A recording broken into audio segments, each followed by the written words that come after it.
구약성경 760페이지 욥기 1장 1절에서 끝절까지 제가 읽어드리겠습니다. 우스 땅에 욥이라 불리는 사람이 있었는데 그 사람은 온전하고 정직하여 하나님을 경외하며 악에서 떠난 자더라. 그에게 아들 7과 딸 3이 태어나니라. 그의 소유물은 양이 7,000마리요 낙타가 3,000마리요 소가 500결이요 암나귀가 500마리이며 정도 많이 있었으니 이 사람은 동방 사람 중에 가장 훌륭한 자라. 그의 아들들이 자기 생일에 각각 자기의 집에서 잔치를 베풀고 그의 누이 3명도 청하여 함께 먹고 마시더라. 그들이 차례대로 잔치를 끝내면 욥이 그들을 불러다가 성결하게 하되 아침에 일어나서 그들의 명수대로 번제를 드렸으니 이는 욥이 말하기를 혹시 내 아들들이 죄를 범하여 마음으로 하나님을 욕되게 하였을까 함이라. 욥의 행위가 항상 이러하였더라. 하루는 하나님의 아들들이 와서 여호와 앞에 섰고 사탄도 그들 가운데 온지라. 여호와께서 사탄에게 이르시되 내가 어디서 왔느냐? 사탄이 여호와께 대답하여 이르되 땅을 두루 돌아 여기저기 다녀왔나이다. 여호와께서 사탄에게 이르시되 네가 내 종 욥을 주의하여 보았느냐? 그와 같이 온전하고 정직하여 하나님을 경외하며 악에서 떠난 자는 세상에 없느니라. 사탄이 여호와께 대답하여 이르되 욥이 어찌 까닭 없이 하나님을 경외하리까? 주께서 그와 그의 집과 그의 모든 소유물을 울타리로 두르심 때문이 아니니까. 주께서 그의 손으로 하는 바를 복되게 하시고 그의 소유물을 복되게 하사 그의 소유물이 땅에 넘치게 하셨음이니이다. 예전엔 제가 이거 틀린 적이 없어요. 그죠? 잘 아시다시피 이제 늙었습니다. 이제 주의 손을 펴서 그의 모든 소유물을 치소서. 그리하시면 틀림없이 주를 향하여 욕하지 않겠나이까. 여호와께서 사탄에게 이르시되 내가 그의 소유물을 다 내 손에 맡기노라. 다만 그의 몸에는 내 손을 대지 말지니라. 사탄이 곧 여호와 앞에서 물러가니라. 하루는 욥의 자녀들이 그 맏아들의 집에서 음식을 먹으며 포도주를 마실 때 사환이 욥에게 와서 아뢰되 소는 밭을 갈고 나귀는 그 곁에서 풀을 먹는데 스바 사람이 갑자기 이르러 그것들을 빼앗고 칼로 종들을 죽였나이다. 나만 홀로 피하였으므로 주인께 아뢰러 왔나이다.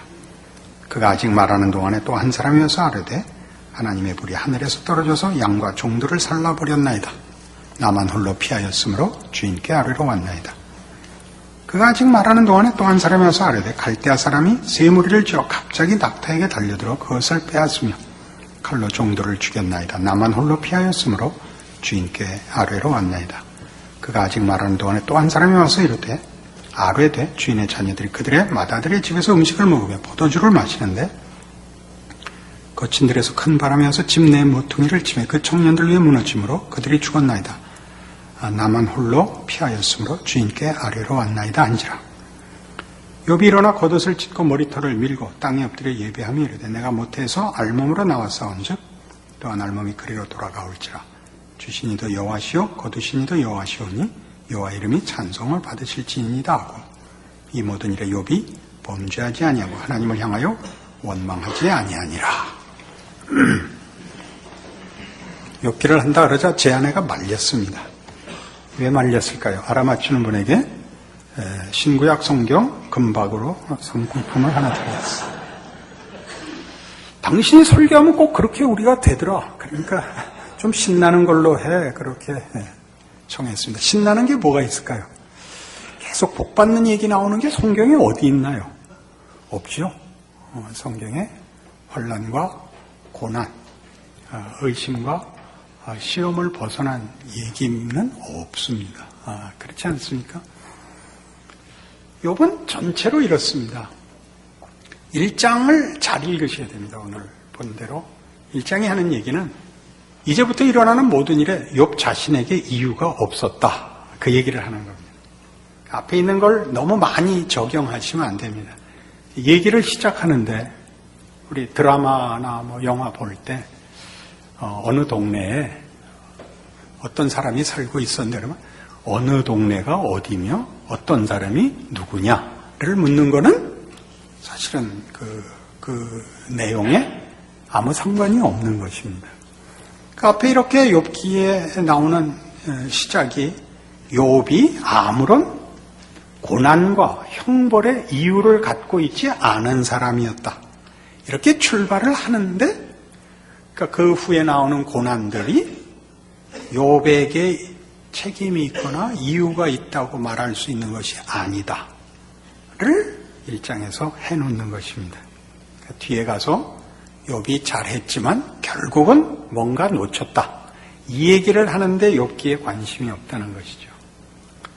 또 하나 중요한 것, 우리가 끝에 42장에 가면 이제 결론이 나는데 그 결과가 욥이 2배로 복을 받았다는 것으로 끝납니다. 욥이 뭘 잘못했는지는 얘기가 없고, 우리 언젠가 주일날 설교를 하다 잠깐 제가 욥기를 인용하면서 하나님이 욥에게 준 답은 모든 창조세계를 보여주면서 너는 저 창조물과 다르다. 저기 지금 내가 너에게 보여주는 모든 것들과 너는 다르다. 너는 내 옆에 있는 자다. 귀한 손님이 와서 뭘 보여주면, 말하면 집안에 뭐 보물을 보여주든 진귀한 것을 보여주든 이 사람은 이것들과는 다르다 하는 것입니다. 그러니까 그 과정에 이제 사실 이 1장 벌써 하반부부터 나오는 이 어려움과 고난과 재난이 거기까지 내용을 이루고 있는데, 그 긴 내용이 이 욥이 지금 누리고 있는, 자기가 알고 있는 것으로부터 하나님이 우리에게 주려고 하는 자리까지 꼭 통과해야 되는 과정인 것입니다. 꼭이라는 말을 써서 성도님들 당황해 하시는데 쉬운 길은 없습니다. 이 길을 통과해야 여길 갑니다. 이것은 하나님의 뜻이고 하나님의 방법입니다. 그럼 그 과정을 통과하지 않는 사람 누군가? 그 사람은 1장 13절 앞이죠. 그죠? 1장 12절까지에 해당하는 것입니다. 수준이 낮다 이렇게 폄하하자는 것이 아니라 결국은 그렇습니다. 하여튼 이렇게 대략적인 큰 그림을 가지고 들어가야 됩니다. 그래서 하나님이 그의 자녀들을 복주기 위하여 어떤 과정을 우리에게 요구하시는가를 놓치면 욥은 괜히 고생한 이야기에 불과해집니다. 안내의 일기가 되고 말이죠. 그리고 결국 죽어버렸잖아요. 안내를 모른다고요? 그럼 곤란하죠. 그래서 이제 시작이 뭐냐 하면 하늘에서 회의를 하는데 이제 사탄이 들어옵니다. 그러니까 하나님이 뭐라고 물었죠? 너는 왜 이렇게 바쁘게 돌아다니냐? 우리 이해로 의역을 하면 그렇습니다. 그게 무슨 뜻일까요? 너는 왜 그렇게 내 통치에 만족하고 순종하고 누리지 못하고 그렇게 발벗고 나서서 휘젓고 다니냐? 그겁니다. 욥을 봐라! 이렇게 됐죠. 그래서 사탄이 까닭없이 그가 잘하겠습니까? 하나님이 잘해주시니까 잘하죠. 그 얘기는 너 왜 그 꼴이냐에 대해서 내가 괜히 그러겠습니까? 하나님이 제 마음에 안 들게 구셔서 그렇게 말해도 되나? 그렇죠. 라는 말이 들어가 있는 거죠. 그러니까 욥하고 싸우는 게 아니라 사단과 하나님 사이에 말하자면 어떤 논쟁이 됐죠. 너는 왜 그 모양이냐? 저는 하나님이 마음에 다 안 듭니다. 욥은 잘하지 않느냐? 욥을 쳐보십시오. 그가 까닭 없이 하나님 앞에 순종하겠습니까? 이렇게 이제 시작이 되는 겁니다. 까닭 없이라는 말은 어려운 말이죠. 이유 없이. 그러니까 하나님을 섬기는데 항복할 만한, 순응할 만한 충분한 조건이 채워졌기 때문일 것입니다. 그러니까 사단에게 그래? 그럼 그 조건을 제거해 보아라. 그 조건을 제거해 보아라의 그 조건이 뭐냐면 사단이 불만인 것이겠죠. 사탄에게도 그 조건을 주었으면 아마 사탄도 만족했을 조건이었겠죠. 그러니까 제거한 것은 하나님 쪽에서 볼 땐 조건이 아닌 것이고, 사탄이나 이제 닥칠 재난 속에서 욥의 반응 속에 나오는 바와 같이 욥에게는 그것이 조건이었겠죠. 그죠? 하나님은 조건으로 안 삼고 있고 우리는 조건으로 삼고 있는 것의 갈등이 재난이 되는 것입니다. 그 재난을 통과해야 우리는 하나님과 우리의 관계가 우리가 생각하는 조건이 아닌 하나님이 우리에게 요구하시는 어떤 다른 조건에 의하여 성립되고 만족스러운 것이라는 깨우침에 인도될 것입니다. 그렇게 들어가지 않으면 우리는 우리의 조건을 채우기에 바빠집니다. 10절에 나오는 주께서 그와 그의 집과 그의 모든 소유물을 울타리로 두르심 때문이 아니니까 라는 표현이 나오는데, 울타리로 둘렀다는 것은 말하자면 그의 이해의 범주를 가르칩니다. 욥이 가지는 이해의 범주를 만족시켰기 때문입니다. 저는 사탄이 하나님 앞에 저는이라고 했을지는 잘 모르겠는데, 저는 하나님이 그 울타리를 만족시키지 못하셨습니다. 가 되는 셈이죠. 그러니까 이제 우리가 욥기를 들어가면 여러분들의 이해의 범주가 드러날 것입니다. 그리고 여러분은 그 불평을 사탄같이 할 수도 있고 욥같이도 할 수 있습니다. 욥은 그 불평 속에서 진정한 이해의 범주를, 자신의 이해의 범주를 넘어서서 하나님의 이해의 범주, 하나님의 이해의 범주란 말은 비교하느라고 쓴 겁니다. 통치의 깊이를 깨우치는 과정이 될 것이요. 그것이 본인의 욕심을 채우지 못한 자의 불평에 불과하다면 그는 사탄으로 남을 것입니다. 그러나 성도들에게 있어서 선택의 여지가 없는 과정입니다. 우리 로마서 5장을 보시겠습니까?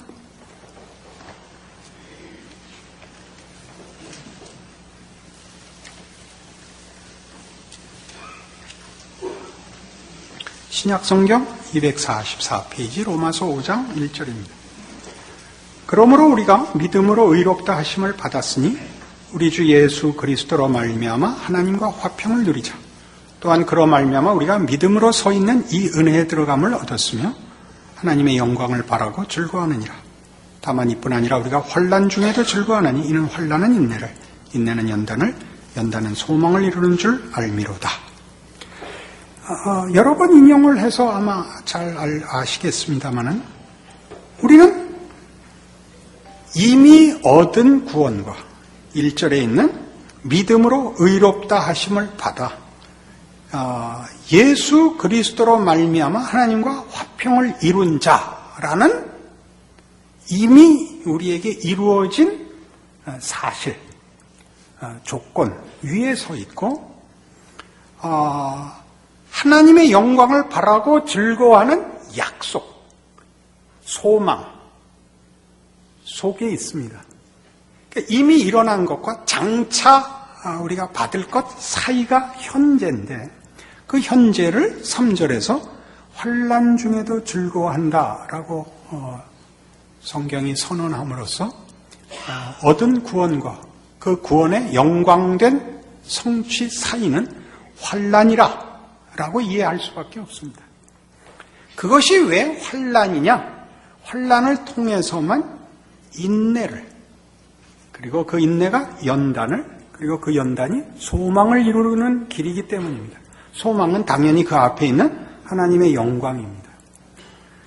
환난이 인내를 만들고 인내가 연단을 만드는 이 속에서 우리는 우리의 이해의 범주를 깨고 까닭 없이 라고 제시된 사탄의 고소의 근거들을 우리의 이해와 욕심과 조건을 깨고 하나님의 뜻과 넘치는 지혜 안으로 인도함을 받을 수 있게 될 것입니다. 우리 그게 싫습니다. 그죠? 마지막에 본 하나님이 욥을 데리고 다니면서 너 우박 창고를 보았느냐? 그럼 여러분 우박이 되시겠습니까? 욥이 되시겠습니까? 너 악어를 봐라. 악어가 되시겠습니까? 욥이 되시겠습니까? 그 결론과 여러분을 비교해 보시면 됩니다. 하나님이 이 내가 창조한 창조 세계를 보아라. 우리 인간은 분명히 창조물 중에 하나임에도 불구하고 다른 모든 창조물들과 구별되는 다스리는 하나님의 통치의 대리자로 명명받고 있지 않습니까? 하나님이 우리를 동역자로, 대등한 어떤 동반자로 우리를 부르고 있습니다.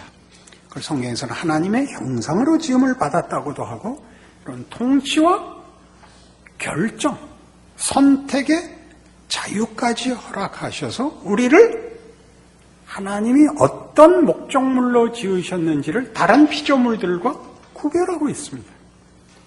나중에 더 깊이 들어가면 살펴보겠습니다만 굉장히 놀라운 지위죠.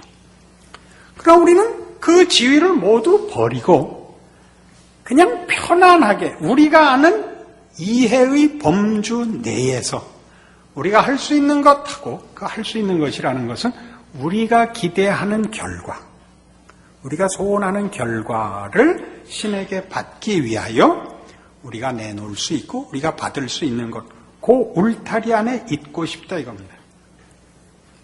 그러니까 사단이 와서 하나님 앞에 자신의 불만, 자신의 거역함에 대한 이유로 하나님을 만족할 수 없고 하나님의 통치에 순종할 수 없다는 이 답을 하나님이 욥에게다 걸어서 욥의 인생 속에서 사단이 맞는가 하나님이 맞는가를 사실은 증명하기 내기가 된 셈입니다. 우리는 약간 억울할 수 있죠. 우리가 잘못하면 사탄이 이기고 우리가 잘하면 하나님이 이기는 싸움에 우리가 걸려서 고생을 하는데 사탄이 우리를 걸어서 자신의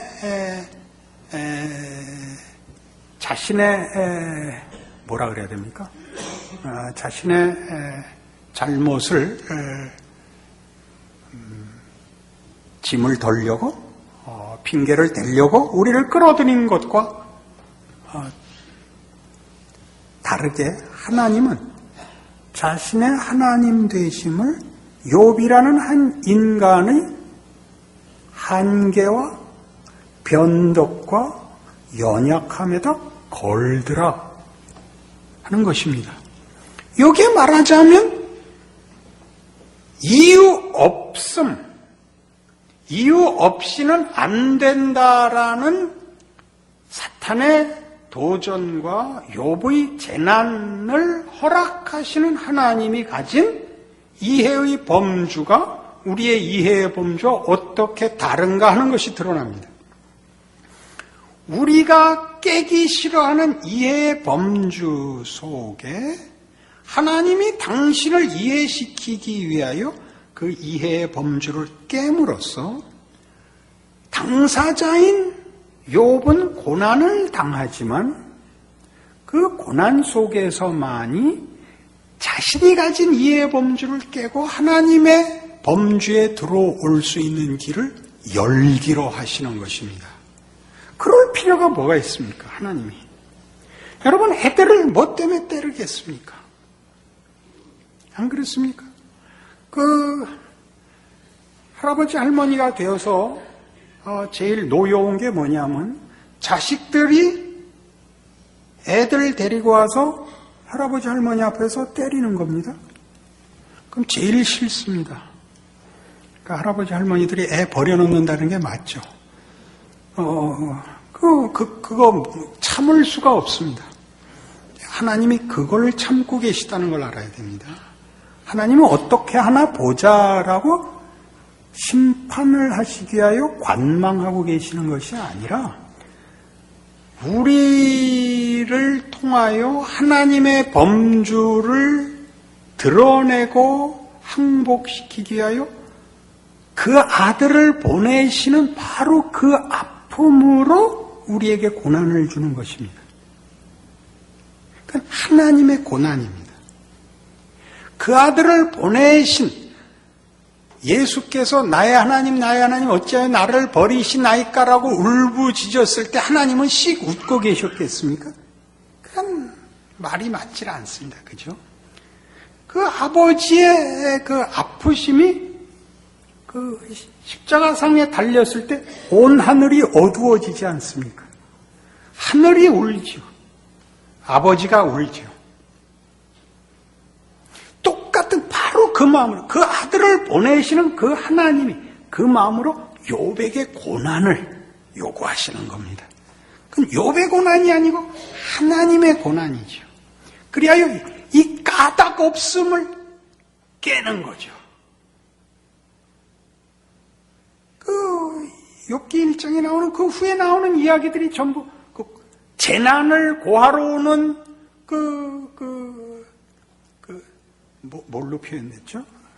그 재난을 전하는 사환들, 종들의 보고가 되고 갑자기입니다. 갑자기가 뭐죠? 이유 없이죠. 이유 없이. 왜 이유가 없죠? 우리가 아는 이해 범주를 벗어나는 일이 벌어지고 있다는 뜻입니다. 우리로서는 어떠한 결과가 일어나려면 그 이유가 있어야 됩니다. 이유 없이죠. 이유 없이 갑자기 왜요? 하나님이 지금 일하고 계시기 때문입니다. 사단이 일을 하고 있는 것이 아니라 하나님이 일하고 있습니다. 마태복음 6장에 가면 이런 여러분 많이 보셨지만 욥기와 연결해서는 이해하지 않았을 중요한 이런 말씀이 나옵니다. 마태복음 6장 19절에 가면 우리 다 아는 것 같이 모르는 이 말씀이 있습니다. 너희를 위하여 보물을 땅에 쌓아두지 말라. 거기는 좀과 동록이 해하며 도둑이 구멍을 뚫고 도둑질하느니라. 오직 너희를 위하여 보물을 하늘에 쌓아두라. 거기는 좀이나 동록이 해하지 못하며 도둑이 구멍을 뚫지도 못하고 도둑질도 못하느니라. 네 보물 있는 그곳에는 네 마음도 있느니라. 보물을 땅에 쌓아두지 말라는 건 우리의 이해의 범주 내에 있는 보물입니다. 그죠? 땅에 쌓아놓는 것. 우리가 보물로 아는 것이 보물이죠. 네 보물을 하늘에 쌓아두라는 하나님의 범주에 속하는 보물입니다. 그 땅에 쌓아놓은 건 도둑이 도둑질하고 녹이 쓸기도 하는 것입니다. 그것은 하늘의 보물과 비교해서 하찮은 것입니다. 그래서 이 이야기를 어디로 끌고 가느냐 하면 21절 네 보물 있는 그곳에는 네 마음도 있느니라. 눈은 몸의 등불이니 그러므로 네 눈이 성하면 온몸이 밝을 것이요 눈이 나쁘면 온몸이 어두울 것이니 그러므로 네게 있는 빛이 어두우면 그 어두움이 얼마나 더하겠느냐. 어두움이라고 얘기를 해서 모르면 헤맬 수밖에 없다. 이렇게 얘기하는 거죠. 허망한 일에 소진되는 인생을 살 수밖에 없다. 한 사람이 두 주인을 섬기지 못할 것이니 혹이를 미워하고 저를 사랑하거나 혹이를 중히 여기고 저를 경히 여김이라. 너희가 하나님과 재물을 겸하여 섬기지 못하느니라. 그러니까 내 이해의 범주와 하나님의 이해의 범주를 섞어서 사용할 수는 없다. 내가 하나님을 초월자로는 이해하고 있지만 그의 목적에는 순종하지 않고 방법으로 하나님을 요구하면 너는 결국 하나님을 섬기는 것이 아닌 것이니라 로 오죠. 그 욥이 왜 고난을 받았느냐 그러면 잘못해서 받았다 이렇게 얘기하는 건 틀렸다고 얘기할 수 없지만 틀린 것이죠. 옳고 그른 얘기가 아니라 하나님의 뜻과 사람의 뜻 사이의 문제고 진정한 가치와 영원한 것에 관한 문제에서 누가 주인이냐 하는 것의 문제니까요. 그걸 알기 위해서는 자기 것을 고집하는 걸 놓지 않는 한, 깨지 않는 한, 그 큰 곳에 나아갈 수가 없는 것입니다. 그걸 나가는 걸 사람들은 언제나 재난이라, 고통이라, 환난이라 이렇게 이해를 하죠. 싫지요. 하나님의 뜻과 목적에 참여하기 위하여 찬송가에 나오는 대로 깊은 바다에 들어가는, 깊은 데 노져가라, 망망대로 나가라. 이것이 우리에게는 우리의 이해 범주를 벗어나는, 내가 장악하고 조작할 수 있는 한계를 벗어나는 것으로서 두렵습니다. 그것이 깨질 때 우리는 누구나 그것을 재앙이라고 그런다. 이 욕기입니다. 이것이 싫다, 이것이 두렵다라고 얘기하는 것은 하나님을 믿는다는 말을 할 자격이 없는 것이 되는 겁니다. 그래서 볼까요? 25절 이어보시는 마태복음 6장 25절. 그러므로 내가 너희에게 이르노니 목숨을 위하여 무엇을 먹을까, 무엇을 마실까, 몸을 위하여 무엇을 입을까 염려하지 말라. 목숨이 음식보다 중하지 아니하며 몸이 의복보다 중하지 아니하냐. 이게 얼마나 맞는 말입니까? 의복을 사기 위해서 죽을 사람은 없죠. 그죠? 음식을 위해서 죽을 사람도 없습니다. 몸이 더 중요하고 목숨이 더 중요하기 하고 그것이 있고 그 위에 옷을 입는 것 아니냐 이거죠. 분명하죠. 하나님의 뜻을 위하여, 하나님의 목적과 복 주시는 약속을 위하여 하나님이 우리를 줬는데, 우리는 우리가 가지는 이해의 범주로 우리를 보장하고 안심하기 위한 것에 목숨을 걸었다 이거죠. 우리가, 하나님의 목적이 우리인데 무엇을 입을까 먹을까에만 하나님을 도입하고 자기 자신의 진정한 가치에 대해서는 생각을 놓고 있죠. 그래서 그 유명한 공중의 새를 보라, 들에 핀 백합화를 보라, 오늘 있다가 내일 아궁이에 던지우는 들풀도가 나옵니다. 이게 뭐죠? 생각해보라 이겁니다. 생각해보라. 나이가 들면 좋은 게 있죠. 기운도 빠지고 외롭고 슬프고 고통스럽고, 그러면 뭘 각오해야 되죠? 죽어야 되는구나를 각오하게 되면 사건을 보는 눈이 달라집니다. 젊었을 때와 다릅니다.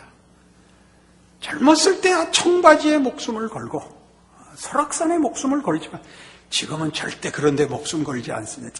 생각하라가 매일매일의 씨름입니다. 우린 먹을 것 걱정해야 되고 사회에서의 자기 자리를 확보하기 위해서 애를 써야 되는데 그 애를 쓰는 것이 하나의 재난이죠. 그 재난을 겪어야 비로소 이 고생을 하면서 계속 살아야 한단 말이냐? 나는 뭐냐? 내가 할 수 있는 게 뭐냐? 평생을 이 고생만 하고 죽을 거를 계속 살아야 되느냐라는 자기 이해의 범주가 별것 아닌 도전에 직면하게 되는 것입니다. 편안하면 이 생각을 안 하게 됩니다. 돈이 생기면, 안 생겨봐서 잘 모르지만 미국에서 복권에 당첨된 사람들에 관한 얘기가 나온 적이 있죠. 돈이 생기면 뭐부터 한다? 차부터 바꾸고 마누라를 바꾼다. 그렇게 됐습니다. 못할 짓이죠. 복권에 당첨돼서 잘된 사람은 없다. 그거죠. 자기가 가진 이해의 범주가 얼마나 보잘것없는 것입니다. 하나님이 통치자로서, 우리의 창조주로서 우리를 창조할 때 가지셨던 목적의 위대함이 뭔가에 도전을 받을 틈이 없었던 것이죠. 제일 비극입니다. 어려움에 직면하십시오. 살 가치가 있다는 게 무엇인가? 나는 누구인가? 나는 어떻게 되어야 하는 존재인가? 세상에서는 기껏해야 그것이 대의요 도덕입니다. 대의나 도덕은 자신을 위하여 쓰는 것이 아니라 세상 사람들에게 자기 확인을 하는 2차적 가치입니다. 스스로에게 만족하는 것이 아니라 기독교 신앙 안에 들어와야 비로소 하나님이 나를 얼마나 위대하게 만들었는가에서 가장 근본적인 가치를 갖게 됩니다. 미안하지만 우리 불교 얘기를 해보십시다.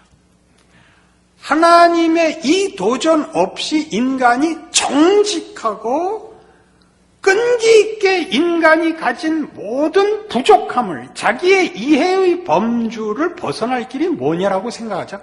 생각하지 않는 것이 되는 것이었습니다. 내가 없어지는 방법밖에 없습니다.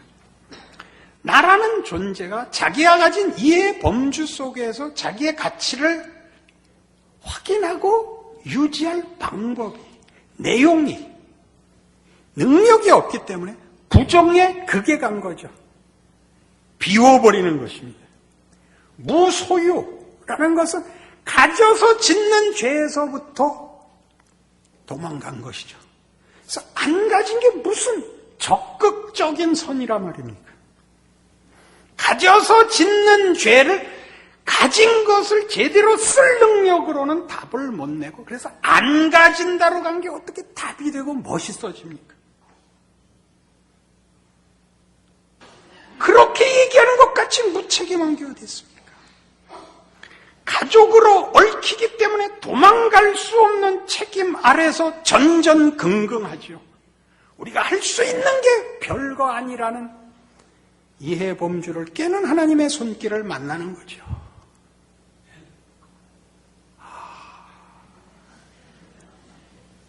산다는 게 얼마나 힘이 듭니까? 그 얘기를 하는 거죠. 왜 하나님이 이 고달픈 인생을 반복하여 살도록 방치하시는가? 왜 나는 오늘도 공중나는 새를 봐야 한단 말인가? 생각하셔야 되기 때문입니다. 우리가 고통스러우면 차라리 생각이 없었더라면, 생각할 능력이 없었더라면, 내가 다만 저 비둘기였다면, 내가 다만 저 매미였다면, 내가 그저 한 줌 먼지였다면 그렇게 가지요. 그게 뭐죠? 그렇게 만들지 않았다는 하나님의 흔드심이죠. 흔드심이죠. 거기에 불려와 있는 것입니다. 교회에 와서만 이 도전 앞에 있는 것이 아닙니다. 매일의 삶 속에 하나님이 이 손으로 여러분의 심령을 깨우십니다. 일어나라. 답하라. 너 아직도 내 생각과 내 확인 속에 숨어 내가 너를 만든 뜻을 외면하고 도망갈 수 있다고 생각하느냐? 이게 현실입니다. 욥은 우리 중에 특별한 사람이 아니라 우리 모두입니다. 놀랍죠? 우리 모두입니다. 우리는 애써 이것을 다른 것으로 치환합니다. 뭘로 하죠? 죄송합니다. 전도, 기도, 성경 보기로 치환합니다. 그게 나쁘다는 것이 아닙니다. 그걸로 도망갈 수 있습니다. 이 고민과 이 깊은 답, 자신을 깨고 하나님의 통치에 자신을 위임하고 안내를 구하고 붙잡아 달라고 싸워야 하는 이 도전에 직면한 자의 갈등과 고뇌를 허울 좋게 외면합니다. 교회가 무엇을 해야 되는 사회적 책임, 시대적 책임, 국가적 책임, 그것이 가장 근본적인 것이 아니라 우리 각 개인이 하나님 앞에 자신을 이해하고 인간과 인생을 이해하는 틀을 신앙적으로 확보하기까지는 우리는 다만 도망가고 변명하는 것에 불과할 수 있습니다. 하나님, 더 이상 바라지 않습니다. 그저 우리 자식들 건강하고 남한테 손가락질 받지 않고 살게 해주시옵소서. 기독교를 하나도 모르는 겁니다. 예수님이 십자가를 지셨다는 말을 부인하는 것입니다. 하나님이 우리를 위하여 고민하시고 애쓰시고 마음 아픈 일을 하고 계신다는 것을 외면하는 것입니다. 하나님이 이만하면 됐습니다. 그건 우리가 정하는 것 아닙니다. 그러니 하루하루 열심히 사십시오. 고민하시고 울부짖으시고 어떡하란 말입니까? 다행히 그 내용이 한참 나오니까 여러분들이 그런 말 하는 거 잘못은 아닙니다. 그것은 필요한 과정입니다.